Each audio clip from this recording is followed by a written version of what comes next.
Boa noite a todos. Começamos agora o nosso curso de Direito Empresarial, tendo como base o livro de Direito Comercial, volume único, do professor Fábio Ulloa, que é um dos doutrinadores mais conceituados na área do direito comercial, que tem outras obras, né? Mas tem essa obra compilada, né? Essa obra do direito empresarial, uma visão geral do direito empresarial num único volume, e é a exposição dessa obra que eu pretendo fazer nesse curso. Bom, na primeira parte ele começa tratando da teoria geral do direito comercial, né? No capítulo 1 ele nomeia aqui a atividade empresarial, item 1, objeto do direito comercial. E ele começa explicando o que é atividade empresarial, né? A atividade empresarial é a articulação dos fatores de produção, né? O que são esses fatores de produção? O capital, quer dizer, o dinheiro, né? A mão de obra, que são as pessoas que vão trabalhar nessa empresa. Desculpe. O insumo, né? Que é o material, vamos dizer, a matéria bruta, né? Bruta ou trabalhada, né? Quer dizer, a coisa material com a qual eles vão trabalhar. E a tecnologia, né? Que não necessariamente é uma tecnologia de ponta, um negócio cibernético, mas é simplesmente a técnica com a qual eles vão operar, né? Esse insumo. E ele diz o seguinte: a articulação de tais fatores para atendimento de uma demanda, utilidade, necessidade ou desejo de um grupo de pessoas com o intuito de obter lucros. Então, a atividade empresarial é a articulação dos fatores de produção, quer dizer, do capital, da mão de obra, do insumo e da tecnologia, para o atendimento de uma demanda, né? Que é uma utilidade, uma necessidade ou um desejo de um grupo de pessoas. Tudo isso no intuito de obter lucro. Um elemento imanente da atividade empresarial é o risco, né? O cara não tem garantia nenhuma de que aquele negócio vai dar certo, de que ele vai de fato obter o lucro, de que ele não vai obter prejuízo, né? É uma atividade de risco por definição, né? Um conceito sintético, né, utilizado por muitos doutrinadores, e um conceito um conceito bom para a gente ter na memória é o seguinte: é a atividade econômica organizada de produção de bens ou de serviços, ou de circulação de bens e serviços, né? O direito comercial ele estuda os meios de superação de conflitos de interesse relacionados à atividade empresarial. Então, o objeto do direito empresarial é o estudo dos meios de superação dos conflitos de interesse relacionados à atividade empresarial. E também, o objeto do direito empresarial, a maneira como se estrutura a negociação dos bens e dos serviços, né? Então, o objeto do direito empresarial, o estudo dos meios de superação dos conflitos de interesse relacionados à atividade empresarial, que é essa atividade consistente na articulação dos fatores de produção para o atendimento de uma demanda com o intuito de lucro, né? E o objeto do direito empresarial também é a maneira como se estrutura a negociação dos bens e dos serviços, né? Que no item 2 ele pontua comércio e empresa, né? A gênese do comércio e da empresa são as trocas, né? No passado, o comércio era basicamente de trocas, né? Quando não havia moeda, né? E rapidamente em termos, né? Houve uma progressão constante desse sistema de trocas com o desenvolvimento do dinheiro, né? E etc., até chegar nos tempos de hoje, né? Nesse topo que a gente vê hoje, que é o mercado global, né? Em que se pode comprar um produto na China por meio de bitcoins, né? E etc., né? Nessa sofisticação, né? Mas tudo começou na base da troca, né, de uma coisa por outra. O ponto, vamos dizer, o ponto de difusão, do ponto histórico, né, de difusão do comércio pelo mundo civilizado foi na época da Idade Média, né, quer dizer, ali após a queda do Império Romano, né, ou ainda no curso ali no final ali do Império Romano, né. Agora me falhou a memória se o marco da Idade Média é a queda do Império Romano ou não, mas enfim, o fato é que o marco da expansão do comércio foi justamente na época da Idade Média, né? Porque nessa época surgiram também as chamadas corporações de ofício, né, que eram corporações de pessoas, como se fosse, grosseiramente falando hoje, uma espécie de associações, né, de comerciantes, né, e que tinham entre eles ali uns regramentos, né, sobre como exercer, né, a atividade empresarial, como exercer a empresa. No século XIX, né, com Napoleão, houve o estabelecimento tanto de um código civil quanto de um código comercial. Um código civil em 1804 e um código comercial em 1808, né? E Napoleão ele tinha essa pretensão da regulação da totalidade das relações sociais, né? Em tese, a totalidade das relações sociais estaria contida ali entre particulares, estaria contida no Código Civil, e em questões relativas à empresa estaria contida no Código Comercial, que à época abarcava a teoria dos atos de comércio. Então, era o seguinte, para entender o que seria regido pelo direito empresarial, tinha-se como paradigma uma lista de atos, né? Tais e tais atos, vamos supor, a compra e venda de determinados objetos em determinada quantidade, caracteriza um ato de comércio. Então, esse ato vai ser regido aqui pelas normas de direito comercial e não pelas normas de direito civil. Era uma espécie de uma lista, né, de atos que eram classificados como atos de comércio e que tinham esse regramento jurídico específico, né? E é importante pontuar que esse Código Civil de 1804 e o Código Comercial de 1808 representaram uma sistematização do direito civil e do direito comercial que repercutiu em todos os países de sistema romano-germânico, né? Que é o Civil Law, né? Que é adotado na maioria na Europa continental, né? E também no Brasil. Essa teoria de atos do comércio era justamente isso, era a definição do regime jurídico, quer dizer, regime jurídico propriamente civil ou regime jurídico empresarial, a partir da definição da natureza típica do ato, né? Se fosse um ato com natureza de ato de comércio, ia ser regido pelo regime jurídico de direito empresarial. Um ato com natureza jurídica de direito civil, regramento civil, né? Código Civil e Código Comercial.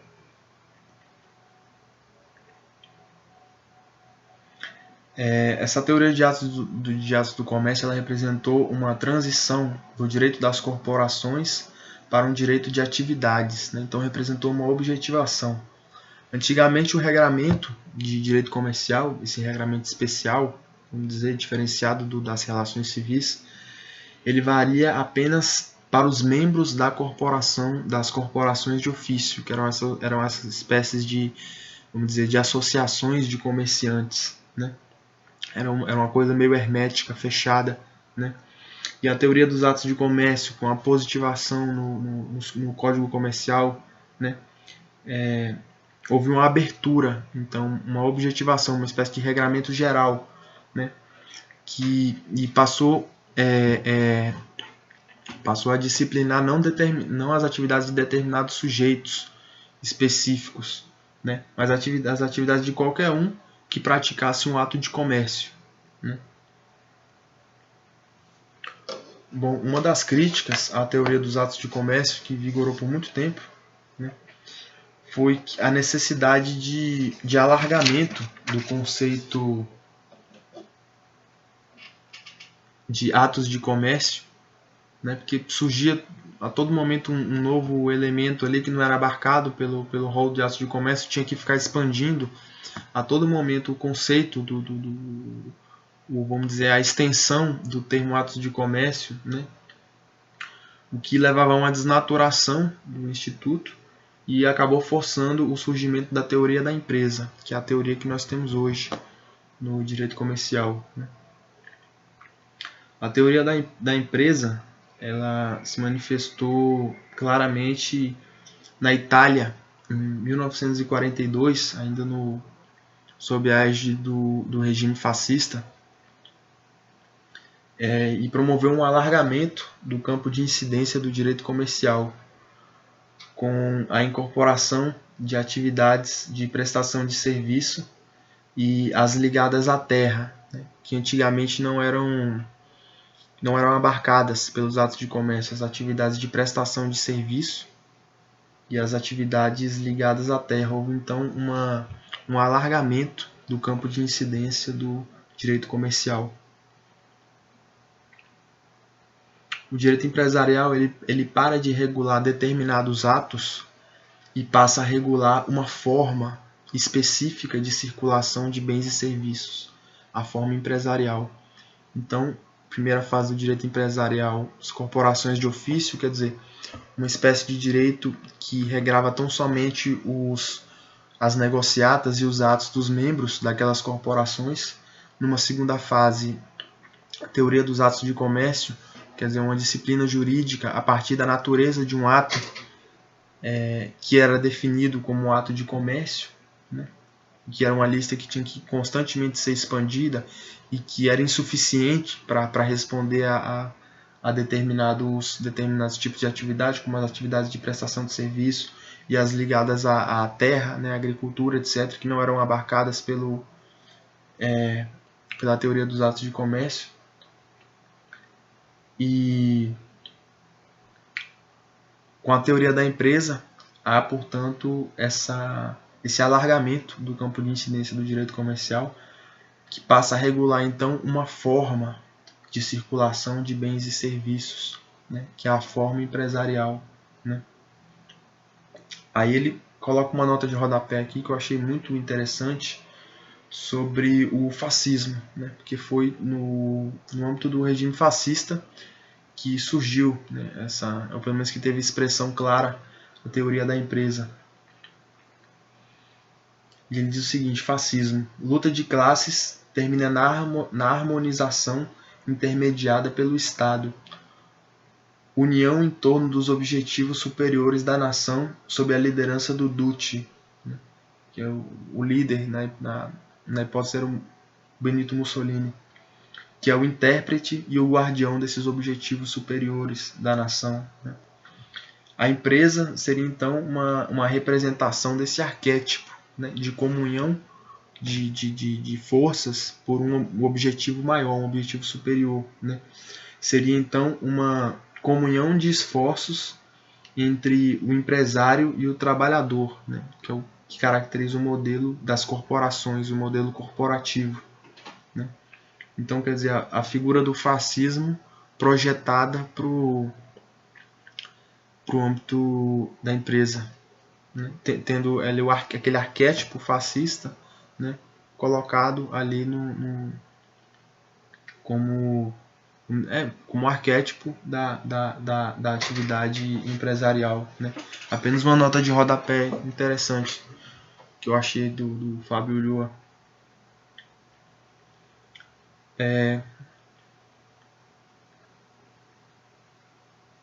No Brasil, a partir de 1960, começou a haver um movimento pela adoção da teoria da empresa, né, pelo afastamento da teoria dos atos de comércio, né, que que era vigente com o quase totalmente revogado, mas ainda vigente em alguns aspectos ainda hoje, o Código Comercial. Então, o antigo Código Comercial ele ainda tinha a influência dos atos de comércio, só que a partir de 1960 começou o movimento pela adoção da teoria da empresa, quer dizer, que é a incidência do direito empresarial não sobre determinados atos, né, mas sobre uma forma de operar, uma forma de fazer negócio, né, uma forma de circular e de produzir bens e serviços, né. E essa mudança começou a surgir, esse movimento, ele teve manifestações tanto na jurisprudência quanto em algumas leis esparsas que foram surgindo fora do código, né? E se consumou, pode-se dizer que se consumou a adoção da teoria da empresa no Brasil com a edição do Código Civil de 2002, né? Bom, item 4. Conceito de empresário. Um conceito de empresário, de empresa, né? Conceito empresa, depois nós vamos ver a distinção entre esses termos, empresa e empresário, né? Empresa, no sentido técnico aqui, seria a atividade, né? Vamos dizer, o empreendimento, né?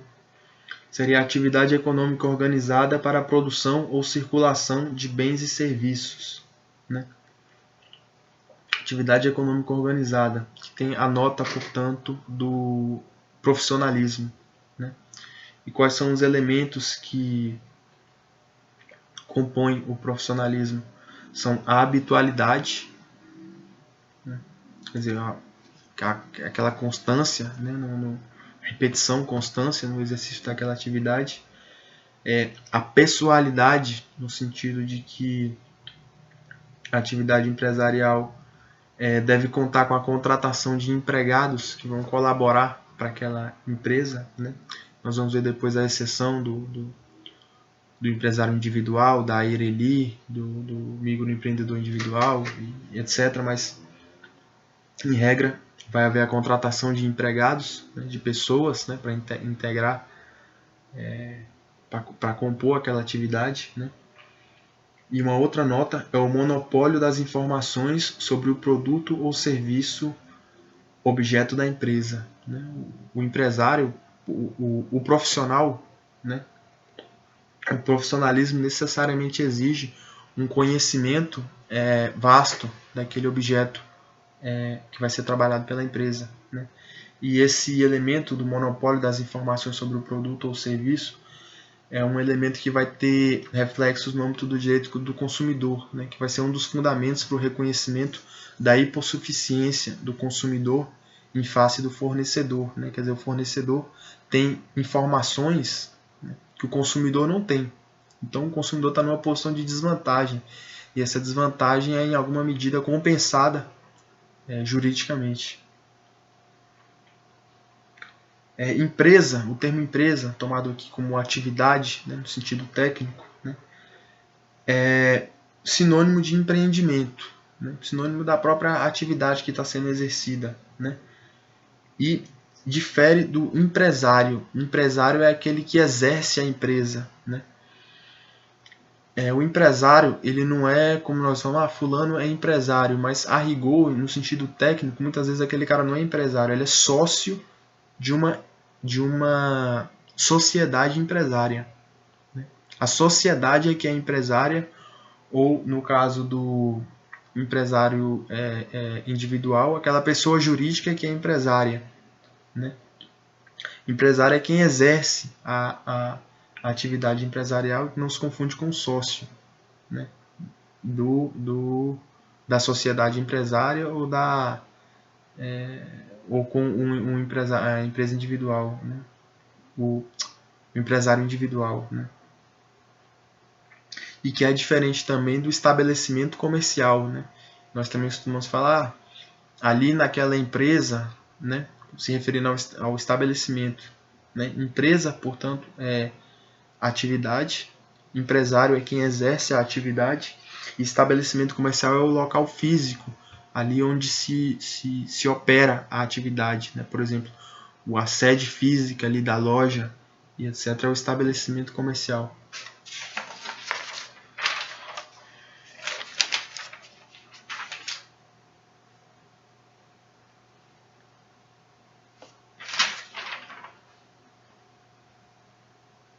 com profissionalismo, né? Aqui dentro do conceito tem ali atividade econômica, né? O que seria esse econômica? Seria a atividade que tem um fito de lucro, né? Tem um objetivo de lucro, que pode ser um objetivo final, né? Obter o dinheiro, ou ele cita também aqui um objetivo intermediário, né? Por exemplo, num colégio religioso, né? Claro, ele vai ter que ter um superávit ali para poder manter, né, a escola, né? Mas o objetivo final ali não é ter lucro, né? O objetivo final ali é a formação daquelas pessoas, né? Numa escola religiosa no sentido tradicional, né? A formação cristã religiosa daquelas pessoas ali seria o objetivo principal e não o lucro, né? O lucro seria um elemento intermediário ali de manutenção do sistema, né?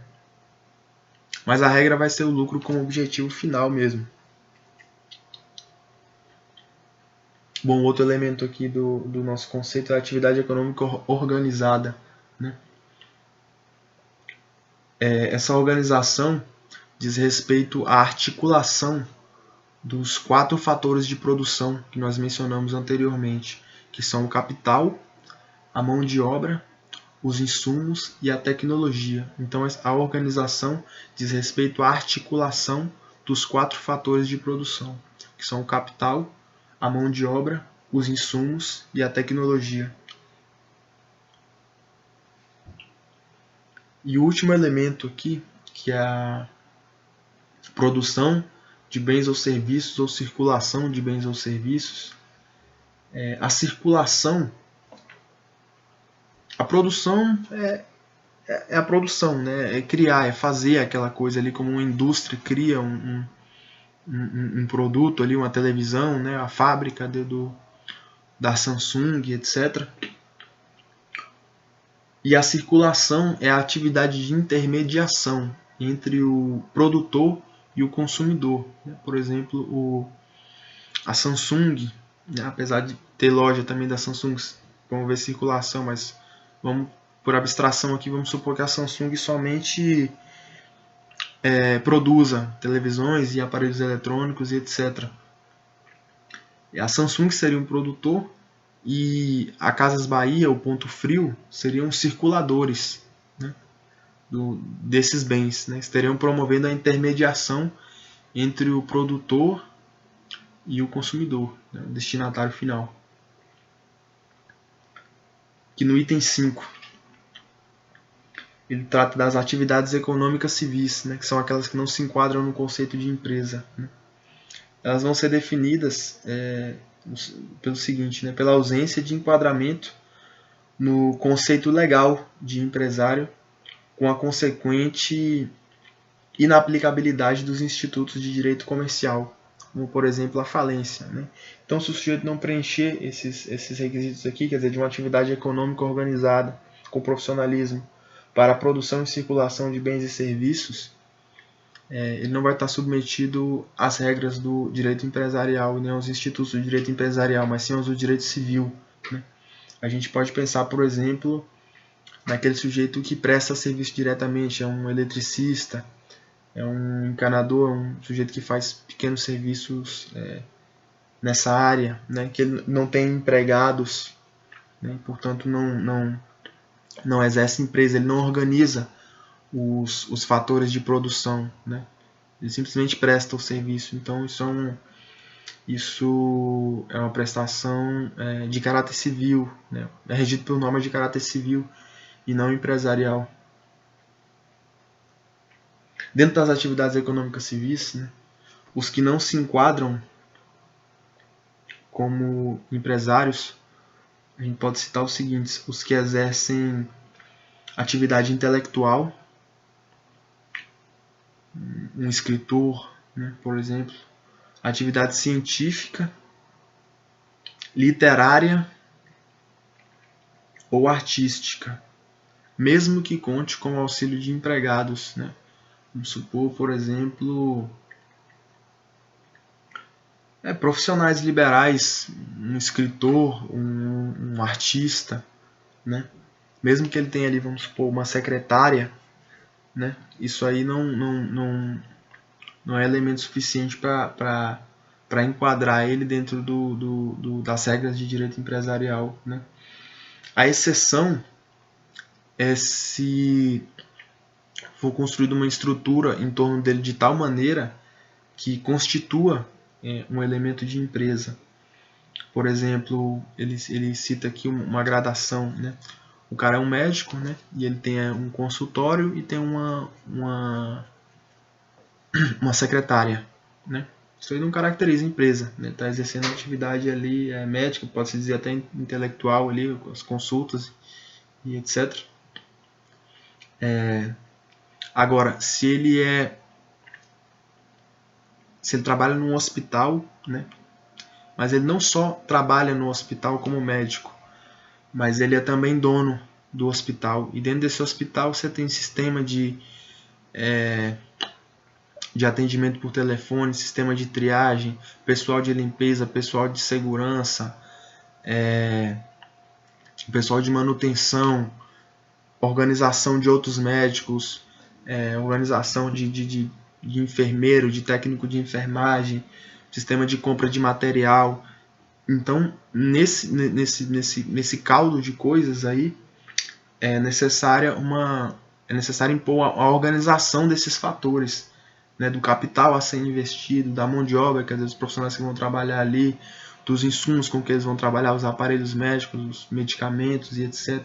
E da tecnologia, né, do saber médico ali, do saber operar aqueles aparelhos e executar os procedimentos médicos. Então já entraram tantos elementos ali que já está presente o elemento de empresa, né? Então mesmo o sujeito sendo médico e trabalhando como médico ali, também está caracterizada a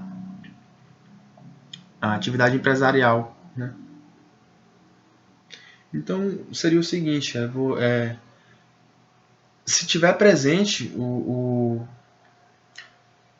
a atividade econômica organizada para a produção ou circulação de bens e serviços com profissionalismo, está caracterizado a atividade empresarial, né? Ausente isso, não está caracterizado, é simples, não precisa ficar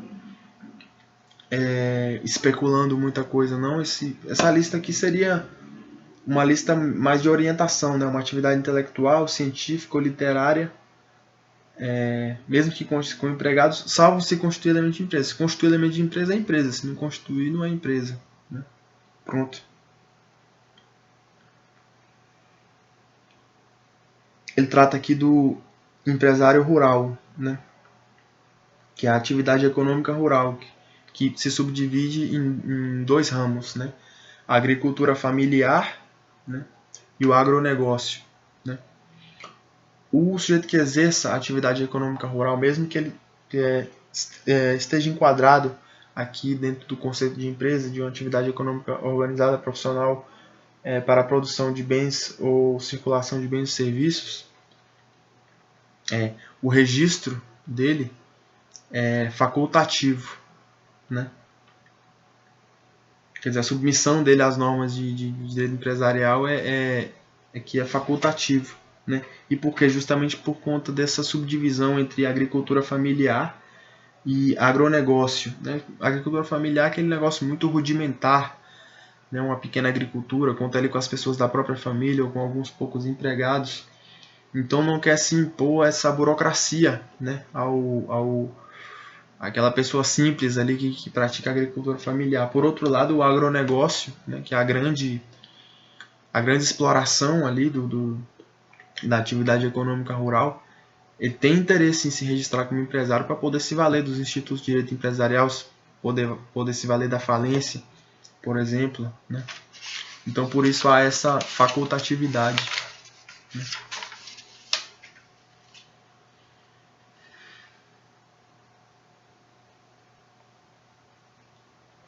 Também outra exceção aqui, as cooperativas, né? Ainda que eles se enquadrem dentro nos elementos da teoria de empresa, né, da atividade econômica organizada para produção e circulação de bens e serviços em caráter profissional, elas não estão submetidas às regras de direito empresarial, mas estão submetidas a um regime especial, que é tratado numa lei específica, no momento não tem um número aqui, e estão submetidas ao regramento civil normal, ao Código Civil. Né? Isso é uma opção legislativa. Bom, essas seriam as atividades aí aparentemente empresariais, mas não enquadradas, né? Como não regidas pelo direito empresarial. Né? Item 6. Empresário individual.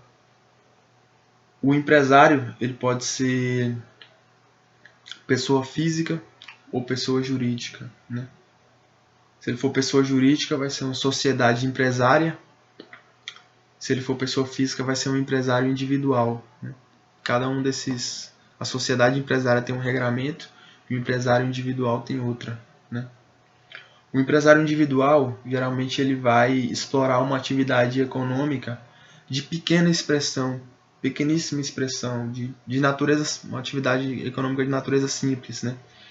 Por exemplo, aquela pessoa que é uma senhora que vende bijuterias, né, que compra bijuteria, vamos supor, compra em Goiânia bijuterias e traz aqui uma remessa para vender aqui em Brasília, né?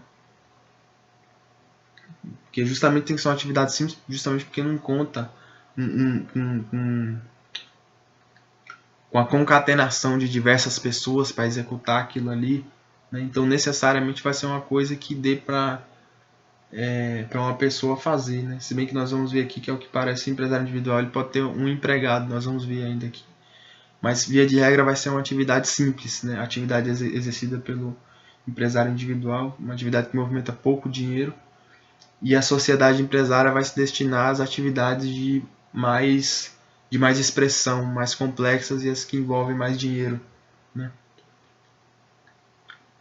As sociedades empresárias vão se dividir em sociedade anônima e sociedade limitada. Né? Justamente porque essa sociedade anônima e a sociedade limitada, elas viabilizam a conjugação dos capitais com a limitação das perdas. Né? Ali o acionista ele vai perder, quer dizer, fora as hipóteses de desconsideração da personalidade jurídica, etc. O acionista ele vai perder ali o que ele investiu na empresa e o camarada sócio da sociedade limitada vai perder ali o capital social integralizado ali na empresa. Né? Os outros bens não se comunicam, né? Então tem mais ou menos uma limitação do risco, ele tem uma noção do risco que ele está correndo. Né? O que não se dá com um empresário individual, que acaba em certa medida um pouco se confundindo ali com a pessoa e a atividade, né?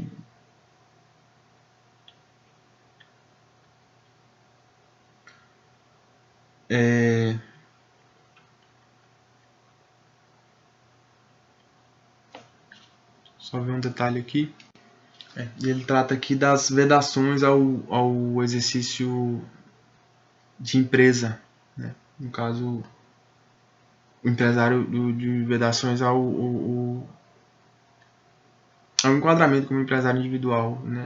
A ser empresário individual. Né? Primeiro, o sujeito tem que ter capacidade plena, né? Ele não pode ser um incapaz. Se ele se tornar incapaz, né? Ou caso ele já seja incapaz e vamos supor herde a empresa, né? Ele poderá dar continuidade, né, à atividade empresarial mediante autorização judicial, né, que vai sopesar os interesses dele ali, e etc. E há também uma série de impedimentos, né, ao exercício da empresa que nós vamos ver mais para frente. Né. No item 7, ele trata aqui da empresa individual de responsabilidade limitada, né, que é uma figura nova no ordenamento jurídico, foi instituída há não muito tempo. Seria algo como uma sociedade limitada unipessoal, porque o empresário individual ele tem responsabilidade ilimitada, então ele responde com todo o patrimônio dele pelos débitos da atividade empresarial, né? Se ele contrair uma dívida, não há uma cisão, né, entre o patrimônio da empresa e o patrimônio dele, né? Ele pode perder tudo, né? E já na sociedade limitada, não. Fora as hipóteses, é claro, de desconsideração da personalidade jurídica, na sociedade limitada, a perda está limitada ao capital da sociedade, né? Os bens particulares dos sócios não são atingidos. E a empresa individual de responsabilidade limitada seria algo assim, seria como uma sociedade limitada, né? As perdas estão limitadas ao capital da sociedade, só que ela é integrada por uma só pessoa, né? E é uma pessoa jurídica, ao contrário do empresário individual, que é pessoa física. E há aqui uma imprecisão técnica, né? Porque, como nós vimos, ele fala empresa individual de responsabilidade limitada. Seria algo como o termo, vamos dizer, mais apropriado seria sociedade limitada unipessoal, ou algo que o valha, né? Mesmo sociedade ficaria estranho porque é uma pessoa só. Então,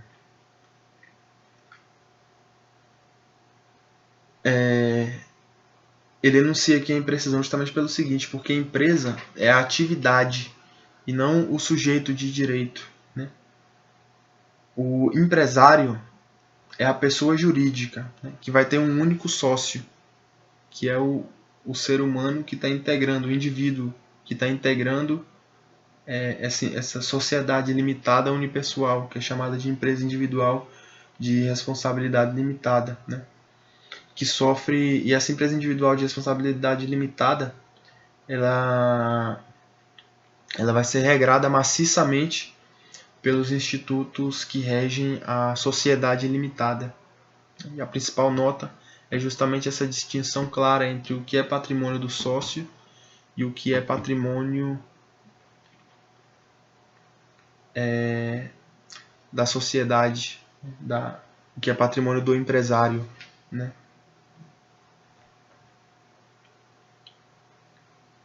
Item 8. Prepostos do empresário. Pessoas a serviço do empresário, independentemente da natureza do vínculo. CLT ou prestação de serviços terceirizados. Essas pessoas são chamadas de prepostos, né? Tanto aquele empregado mesmo da empresa, quanto um cara que presta serviço, um contador que presta serviço da empresa, também é chamado de preposto, né? Ainda que não haja vínculo empregatício.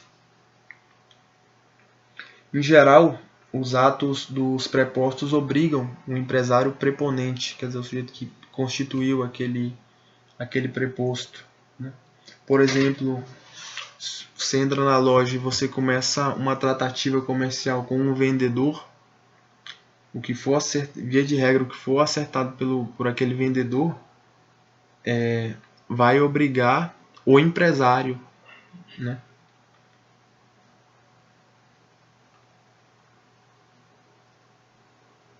Desde que esses atos sejam praticados no estabelecimento comercial e sejam relativos à atividade econômica tratada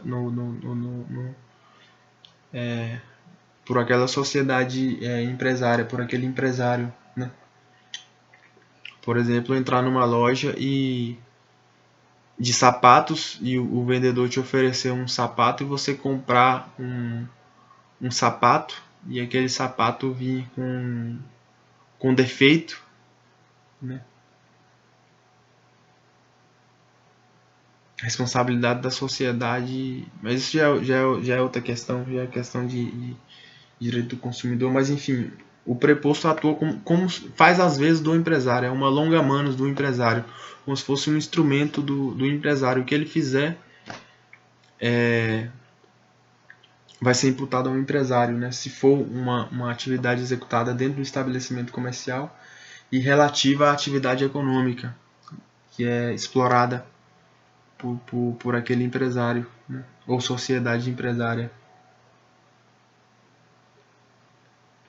Os prepostos eles vão responder pelos seus próprios atos, né? Quer dizer, os atos não vão ser imputados ao empresário e sim ao preposto.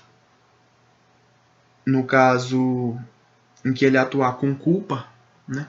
E aí o empresário vai responder, mas o empresário pode ajuizar uma ação de regresso em face do preposto. E caso o preposto haja com dolo, quer dizer, com o intuito de prejudicar, de um intuito de fraude mesmo, ele vai responder perante o terceiro junto com o empresário. Quer dizer, não é o empresário que vai responder primeiro e depois, em regresso, o empresário vai tentar alcançar o preposto. Não. O preposto, no caso de dolo, quer dizer, quando ele tem a intenção de fraude mesmo, ele vai responder diretamente perante o terceiro, solidariamente com o empresário. Quer dizer, o terceiro vai poder cobrar tanto do empresário quanto do preposto. E há algumas vedações ao preposto. Por exemplo, é proibido ao preposto concorrer com o preponente. E caso isso ocorra, ele pode reter os créditos do preposto, quer dizer, reter o salário ali, o pagamento, até o limite do prejuízo. E dependendo, isso pode caracterizar também o crime de concorrência desleal, se houver uma usurpação de um segredo ali do empresário. Isso está previsto na Lei de Propriedade Industrial no artigo 195. É uma situação que eu já vi, por exemplo, num curso de idiomas. Tem ali um empresário, né? Ele coloca vários professores ali a serviço do curso de idiomas e o professor está ali dando aula, está a serviço do empresário, e aí ele começa a aliciar os alunos e fala: olha, eu tenho um curso ali em que eu dou o mesmo conteúdo e vocês pagam a metade do preço. O que vocês acham? Vocês topam? E aí ele começa a fazer concorrência com o empresário. Isso não é lícito. E ele ele pode ser processado, né? E o empresário tem direito, inclusive, de reter o salário dele até o limite do prejuízo que ele teve com essa concorrência, essa espécie de concorrência desleal, né?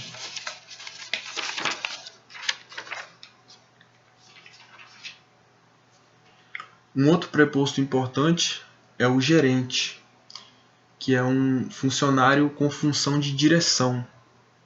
Todo mundo sabe o que é um gerente. Esse gerente, ele pode ter os poderes dele limitados pelo empresário, mas essa limitação de poderes só vai poder ser oponível a terceiros mediante o arquivamento do ato de limitação de poderes na junta comercial. Caso contrário, o preponente vai responder por todos os atos desse preposto gerente. O que isso quer dizer? Vamos supor que o gerente fez uma determinada negociata que extrapolava os poderes dele, os poderes que ele tinha recebido do empresário, né?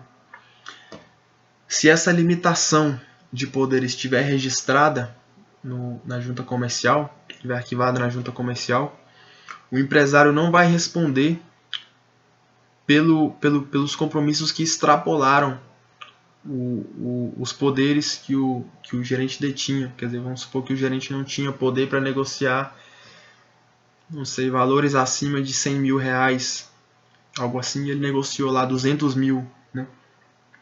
O que exceder isso aí, se